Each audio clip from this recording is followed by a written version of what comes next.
Good morning, everyone. I am AC, and today we're going to be talking about, we are on day number 5 of the Dare to Be Sober 30-day alcohol-free challenge. If you're doing the challenge, congratulations. Hopefully you made it to day 5 without taking a drink. Today we're going to be talking about dealing with discomfort, one of the most popular topics in this whole arena. Today we're going to discuss that a little bit and help you deal with the discomfort of quitting alcohol. Let's do it.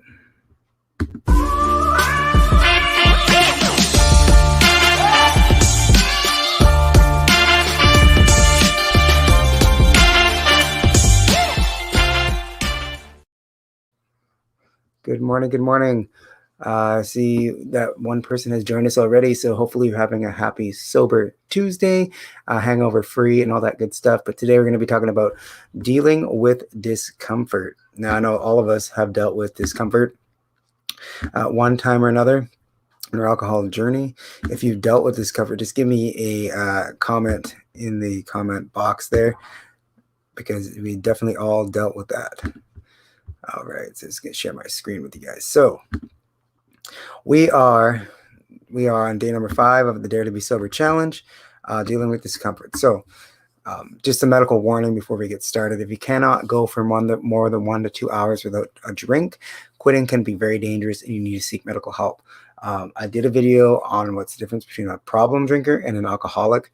A problem drinker is just psychologically having problems with alcohol, and they can safely quit. They can cut down. They can, become alcohol free that way. If you're an alcoholic, that means that you are physically dependent on alcohol, and that you do need to seek medical help to get a detox. You can have seizures, you can have tremors, all that stuff. So that is you, and you do have an alcohol. You think you are an alcoholic, you can't go more than 1 to 2 hours without a drink. You're shaking, you're having those kind of symptoms. Please seek medical help. But other than that, I'm here to help you get sober today. So just number one thing I wanted to tell you guys is that today I just wanted to say that it takes time for your body to heal. The healing process does take about 10 days to detox completely from alcohol, then about 30 days to see results in your mood, your sleep, and your eating patterns. I know when I quit, it took me a good 30 days just to start feeling better. The brain fog started to go away. The physical symptoms started to go away. And then the rest of that is all mental. So, just remember that the first 10 days are the hardest. The first 10 days are the most where you're most likely to have a drink. And even if you do have a drink, and those don't give up. It's 1 and 0 kind of deal. Don't count that as I need to completely, be so hard on myself that I got to start over completely. I'm such a failure. I see lots of these people doing that. And once you start thinking that way, you're not going to get back on track. So if you did have a drink or whatever, just get back on track, because it does take about 10 days. So, just start that 10 days over again and start your body detoxing. The less alcohol you drink in any aspect, even if you're not quitting completely, is definitely going to help out your liver, because your liver really needs that break to start healing yourself. When you're younger, your liver can start to heal. As you get older, it's a little bit harder for your body to heal, but your body can definitely heal, and it has an amazing system where you can detox. It detoxes itself, and so it takes about 10 days. So you're going to have both physical and mental withdrawals. Once your body starts to get the alcohol out, you'll see some mental withdrawals. And then you could see some increase in depression, anxiety, or any other feelings that you were medicating with alcohol. And guess what? This is completely normal. Look, you were numbing the pain, numbing the symptoms of your anxiety. You were numbing the symptoms of your depression. You were numbing the symptoms of social anxiety, like someone yesterday was talking about. And basically what is happening is that when you numb these symptoms, they're going to pop up again, because you have to learn how to deal with these without alcohol. Alcohol actually doesn't help you. Yesterday we're talking about what it does in the brain. It shoots out dopamine to give you those cravings, and then and then your body has to shoot out adrenaline and cortisol to kind of balance your brain out and your body to become normal again. And all those things are actually making you more anxious, making you more depressed, making you sicker than you need to be. So you actually end up lower on the scale of, mood when you after you drink than before you did. You just had that brief moment of, euphoria, and then, it was gone from there. So just, understand that, you're going to have these feelings of depression, anxiety, and that, you're going to have to get healthier habits. And some of the healthier habits, and ways to overcome these feelings is something like, light exercise, proper nutrition, meditation. Those can definitely help you out. I know that meditating, I've said it probably almost every one of these videos, but meditating is one of those things that has super, super helped me, in my journey, because I used to be super unfocused. I thought I had ADHD. I used to, have what they call a monkey mind, all those things. And meditating definitely every morning helps me align my brain, helps me focus. And if you can only focus for 10 seconds at a time, start with 10 seconds and go on and look. The cool thing about meditation is, if you are, an entrepreneur, if you're in a competitive area of life, if you have a better attention span than longer than, I think the average was 8 seconds or something nowadays, because of things like TikTok, and social media and all those things are lowering your attention span. So if you can hold your attention for more than 10 seconds and improve that over time, you're definitely going to have a huge advantage, on other people who can't hold their attention for more than 8 seconds. So definitely a bonus there. Proper nutrition. When I started drinking, I posted a picture earlier of me from 2017, and I did not have proper nutrition, and I was definitely partaking in beer a little bit more than I should have, and I was also eating right, because when your inhibitions are lowered when you have alcohol, and also it messes with your taste buds as well, so you don't really taste the food that you're eating, so you're making bad food choices, and alcohol does not help with that. So getting proper nutrition, getting your proper vitamins, having greens and all that stuff is definitely going to help you out there too. And light exercise. You guys don't want to go super hard. If this is your first time stopping drinking, or maybe you had a bit of a problem where you started drinking again, and now you have to start over on day one with the detox, then light exercise is going to be good. Something like yoga. You don't want to go too hard. You don't want to be doing P90X right away. So there you go. So get some nutrition in, guys. And the other thing I want to talk about is cravings. You're going to have these cravings because your body is become dependent on this alcohol to you give you that feeling, and the dopamine and all that stuff is still kind of coursing through your veins. So you're gonna always have these feelings of cravings. And just because you crave something doesn't mean you have to act on it. This really helped me out in the beginning. Just because I crave something doesn't mean I need to go out and get it. So you want to sit with that craving, because you know what? Just because you have it doesn't mean that you have to act on it. You are in control of your body, and you are in control of your mind. Those are the two things that you can control. You can't control the environment. You can control the environment, but you can't control the other people around you. You can't control what happens to you. All you can control is, your mind and what you do with it. So, just sit with those cravings and remember that you are in control. Another tip is to change your environment.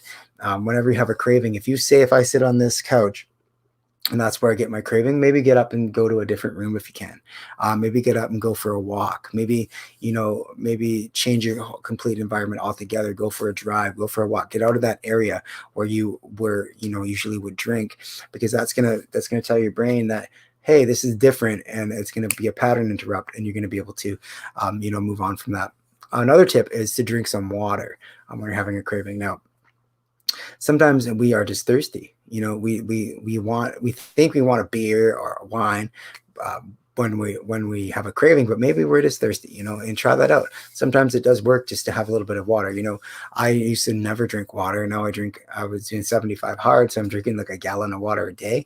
And it's a little extreme, but if you want to just even drink, get a water bottle and just have more water, you'll definitely be more hydrated. It helps out your skin and helps out your body. So you want to talk to a sober friend or post in the Facebook group, and just reach out to somebody. If you're having a craving, it's okay to say, hey, look, I'm having a hard time. I'm struggling with this. I need some advice on this or some advice on that. Look, people are willing to give you advice, especially if they've been there. Like I've been there with the cravings, and I've been there with the all the stuff that goes with it. So I'm willing to give you guys advice and, help you stop those cravings. your body and brain need time to heal and get used to this alcohol-free life. So just give it time. Like I said, it's going to take about 10 days for the physical withdrawals to go away, sometimes up to 30, just for your body to kind of get back into the groove of, being alcohol-free, because alcohol is a big stressor on your body, especially your liver. So just, take your time and relax, guys. So things you should remember today: be easy on yourself, be kind to yourself. Remember, I was talking about the inner voice inside your head. Think about that inner voice and ask yourself, would I talk to my child like that? Would I talk to somebody I love like that? Then why am I talking to myself like that? Just give yourself some love today and be easy on yourself. Take your time. It's not a sprint, it's a marathon with becoming alcohol free. So, you're going to do this for your whole entire life. So get used to it. Take your time. Sleep if you need to, nap if you need to, get some rest if you need to. Your body's healing. And, when you drink alcohol, you actually don't go into that. You don't go into that REM sleep. So you're in a deep sleep, but you're not in that REM sleep. And the REM sleep is kind of where you're dreaming and those kinds of things. So you definitely want to make sure that you're getting some sleep and getting your sleep patterns back on track, because alcohol has definitely disrupted your sleeping. Like I said, get in some healthy meals if you guys can. Get some fruits and vegetables, some protein, some healthy carbs, like quinoa. I love quinoa, by the way. Quinoa is great. Look into getting some vitamins, like a multivitamin or something like that. Multivitamin or something like that to help you out with that. Now, watch out for your sugar cravings. The sugar cravings are going to come because your body, with the alcohol and the sugar intake that comes with it, your sugar cravings are going to be out of whack. Just make sure that you're not getting addicted too much to sugar, because that's going to be a problem you're going to have to deal with later on. So, find some healthy things that you can eat that are sweet, if you need that. And you can do this and ask for help if you need it. The benefits that I've had over the past 3 years was better sleep, more motivation. I definitely have a better memory. I can be open, honest about my addiction, and that's probably the best thing that I gained out of this whole thing is I'm able to help you guys, because I'm able to be open and honest with people. I thought that nobody knew I had a drinking problem, or I have problematic drinking back in the day, but I'm sure people did know. I'm sure people saw the signs. They just didn't want to say anything, or, and it takes a real person that loves you to say, hey, look, you got a problem. So, I can be open and honest with that now, and I can keep my promises to myself. And that's one of the things that, is very important, is when you start keeping promises to yourself. That's actually how you build confidence, is you're saying, hey, I'm not going to drink today, and you do it. And that gives your brain, your subconscious mind, a little bit of a boost, thinking, okay, you are going to do what you say you're going to do. And also the outside people in your life are saying, oh, look, he is going to do what he says he's going to do. Now they're starting to trust you a little bit more, and that's how you build back trust, is by doing the things you say you're going to do. So definitely getting rid of alcohol definitely helped me that. So before we end this live stream today, ask your cravings a question. I know that sounds weird, but when you get a craving, ask yourself, what will this drink give me?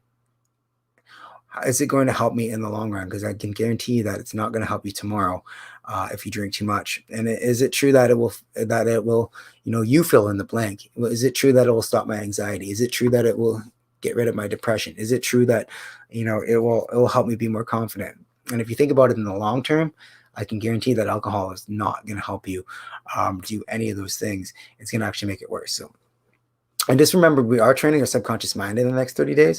And that's all going to start with questioning long-held beliefs. Your beliefs are like a table, right? You got 4 legs on it. Once you start knocking out the legs with questions, that table's gonna tilt and fall eventually, and then you're gonna be able to build that table up with new beliefs, new attitudes, a new life around true beliefs about alcohol, which is an addictive poison, and it's an attractively packaged one to in that case too.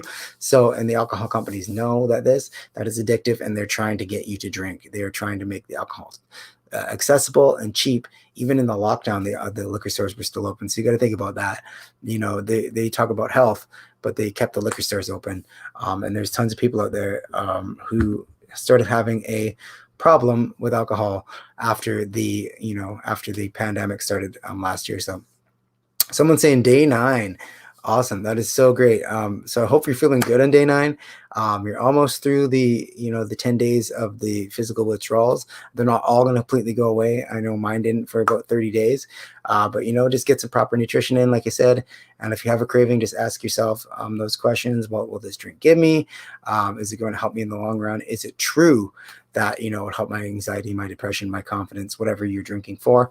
And, just remember that you are training your subconscious mind. So, and the more you get your head around seeing alcohol as a poison, seeing alcohol for what it truly is, the more you're going to be able to quit and hopefully be alcohol free for the rest of your life if that's what you choose to do, because that's what I've chosen to be alcohol free, and my life is so much better. So anyways, guys, that is all I have for you today. I hope if you have a craving that you ask yourself these questions and write them down. Write your answers down to these questions. If you have a notebook or a notepad, or even excuse me, even on your phone, some kind of, sometimes my phone, I can just talk into it and it creates a note. Just create a quick video or a note or something, and document that, because what's going to happen is those answers to those questions are going to be what help you see that maybe this isn't true. Maybe my beliefs around alcohol aren't true. Maybe I should change those beliefs, and eventually it will seep into your subconscious mind, and you'll be able to see alcohol for what it really is. So have yourselves a meaningful day, guys. Stay sober today. And if you have any questions, hit me up on Facebook, AC Asberg. The group is AF Breakthrough. If you're not watching it there, if you're watching it on YouTube, I will see you guys tomorrow with another video. And I hope you guys enjoyed the broadcast, and I will see you guys tomorrow. Stay sober, my friends.